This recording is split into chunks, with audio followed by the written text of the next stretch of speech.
All right, let's get started with some warm-up questions from our previous lessons. It said Donald Truth bought an office chair, cabinets, computer desk for his new business with an installment loan.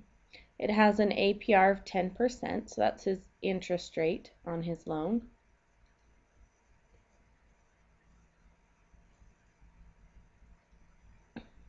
And the cost of the furniture altogether was $2,200.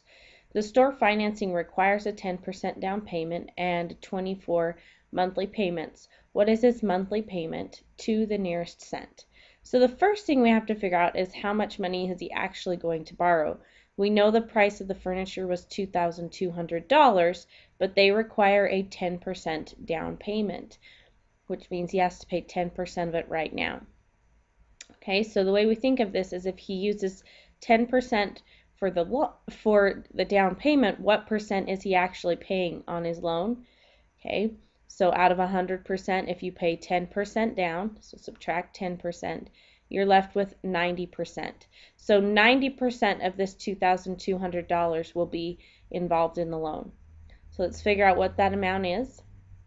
Move the decimal 2 places to the left. Again, this is called the complement method when you find the amount left over. Okay, so 0.9 times 2,200 is 1,980. So this is the amount that he will actually get the loan for, and the amount he will actually finance. We want to find out what his monthly payment will be. They gave us a monthly payment table over here.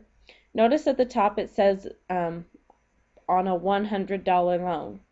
For that reason, our first step is to take the amount of our loan, 1,980, and divide by 100, because what this table does is tell us how much we're going to pay a month for every $100. Okay. After we do that, we will multiply by the number from the table. Now, we want to find our interest rate and our number of months we're paying on it to use our table. Okay, so the APR, the interest rate, is 10%. So here is 10% right here. And it's for 24 months is how long the store wanted us to pay. So here's our terms in months. Here's 24 months. And we want to go and see where those two intersect, where they come together. And it's right here. 10% interest for 24 months is $4.61 for every $100. Okay, so again, we take the amount of our loan, divide by 100, and then multiply by the number we found in our table.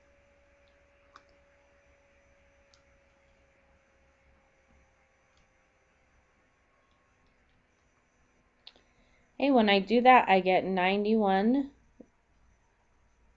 Let me rewrite that. $91.28.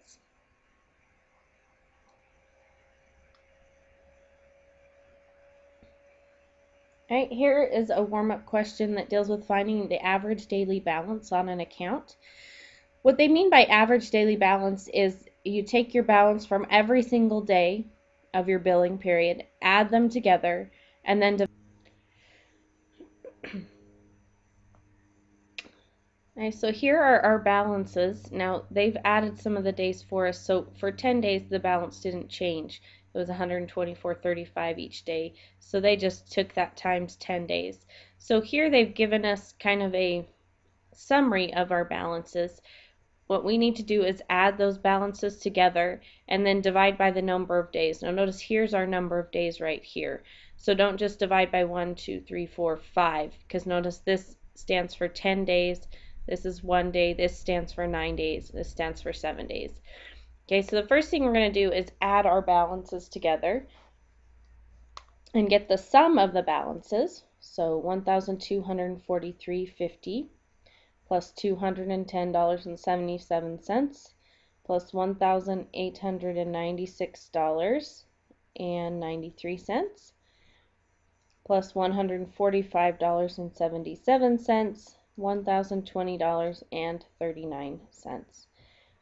When I add all of those together, I get a total for my balances of $4,517.36.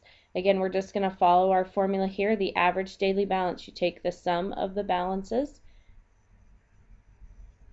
which we just found was $4,517.36, and you divide by the number of days. In this case, they had the total number of days here for us was 28.